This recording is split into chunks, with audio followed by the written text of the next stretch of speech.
desde el amanecer, seguían en la mente los enfrentamientos de ayer y las escenas de violencia.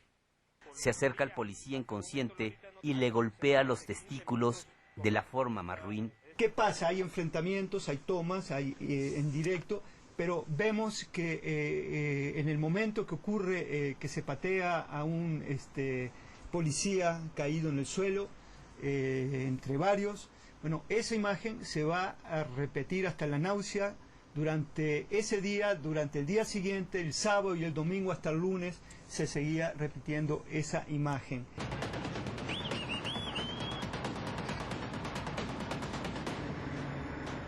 El problema viene cuando ya empieza la gestión informativa y empieza la gestión editorial para crear un consenso que favorezca el ingreso de la policía y el abuso de los cuerpos policíacos a los pobladores de Atenco. Eso es lo que a mí me preocupa, ¿no?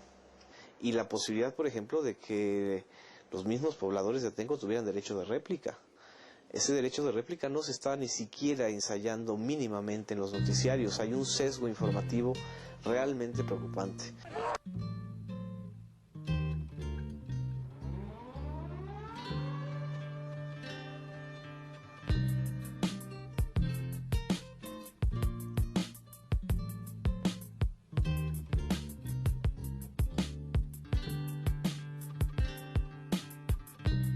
May Day is the People's Day. As the Iraq War continues to lurch from disaster to disaster, from scandal to scandal, and from puppet to puppet, people are beginning to see the futility of this mad scheme to remake other nations in our image. As more and more people from more and more social strata see the futility of this imperial grab for lands and oil, it becomes clearer and clearer that people must join together and resist. May Day 2005 presents a perfect opportunity for us to do so.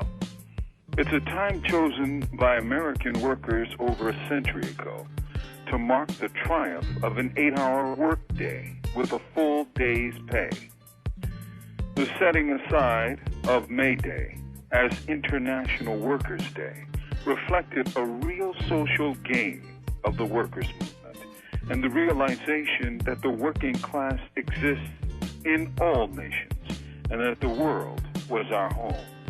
It is precisely that sense of internationalism that is needed now to reclaim that high watermark of social activism and to turn away young folks from the mindless struggle for empire.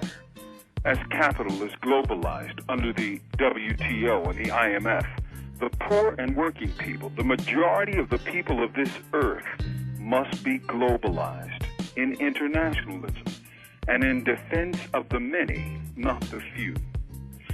What is necessary for this to prevail is the realization that this mad war in Iraq is in reality a war against the future generation here, a war against education, a war against decent health care, a war against decent housing, and a war against good jobs which pay living wages. The bombs may burst and the mortars may fire over there, but the human wreckage, the social dislocation, the destruction of communities, and the decimation of civil and constitutional rights is happening right here in the heart of the empire. It's therefore imperative that we join together across our perceived boundaries against the empire of eternal war. It's in our own self-interest to do so. Millions upon millions of people took to the streets in a valiant and historic attempt to stop this madcap dash to war. They were right then. They are right now. It's time to come back together to fight against the war against life. We can do it, and we must do it, to change the course of this imperial messianic militarism.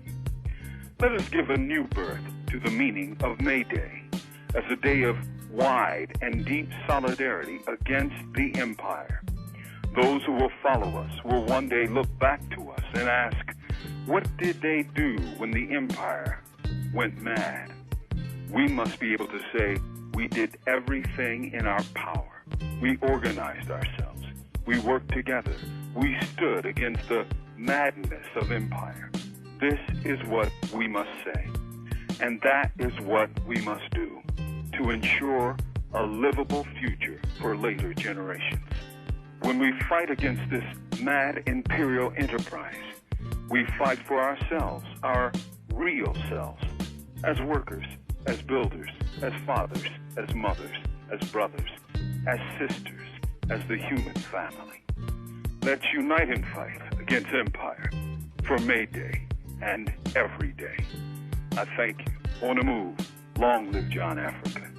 From Death Row, this is Mumia Abu-Jamal. These commentaries are produced by Noel Hanrahan for Prison Radio.